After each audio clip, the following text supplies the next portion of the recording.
ప్రస్తుతం మాస్ రాజా రవితేజ గారు మాస్ జాతర మూవీతో మన ముందుకు వస్తున్నారు. తన ఎనర్జెటిక్ యాక్టింగ్తో ఎంతో మంది అభిమానులను సంపాదించుకున్న రవితేజ గారు కొన్ని హిట్ సినిమాలను మిస్ చేసుకున్నాడు. డేట్స్ అడ్జస్ట్ చేయలేకపోవడం, స్టోరీలు సెట్ కాకపోవడం, ఇలా వివిధ కారణాలతో చాలా సినిమాలను మిస్ అయ్యారు ఆయన.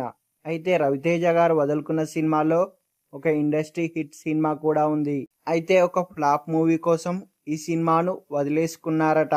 రవితేజ గారి పూరి జగన్నాథ్ గారిది సక్సెస్ఫుల్ కాంబినేషన్. అయితే వీరి కాంబోలోనే ఇట్లు శ్రావణి సుబ్రహ్మణ్యం, ఈడియట్, అమ్మ నాన్న ఓ తమిళమ్మాయి, నేనింతే లాంటి సూపర్ హిట్ సినిమాలు వచ్చాయి. అయితే వీటితో పాటే పూరి జగన్నాథ్ గారు మరో మూవీని కూడా రవితేజ గారితో తీయాలనుకున్నారట. స్టోరీ కూడా చెప్పాడట. ఆ సినిమా ఏదో కాదు, ఉద్దమ్ సింగ్ సన్ ఆఫ్ సూర్యనారాయణ అనే పేరుతో మూవీని కూడా ప్రకటించారట. దిశా గారిని హీరోయిన్ గా తీసుకున్నారట. అయితే అదే సమయంలో రవితేజ గారి వద్దకి మరో ప్రాజెక్ట్ వచ్చింది. అదే ఏ మూవీ అంటే అదే తమిళంలో సూపర్ డూపర్ హిట్ అయిన ఆటోగ్రాఫ్ తెలుగు రీమేక్ లో ఛాన్స్ కొరకు.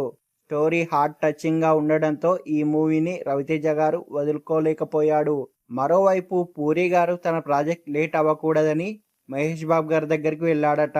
అతను స్టోరీ విని ఓకే చెప్పడంతో ప్రాజెక్ట్ పట్టాలెక్కింది.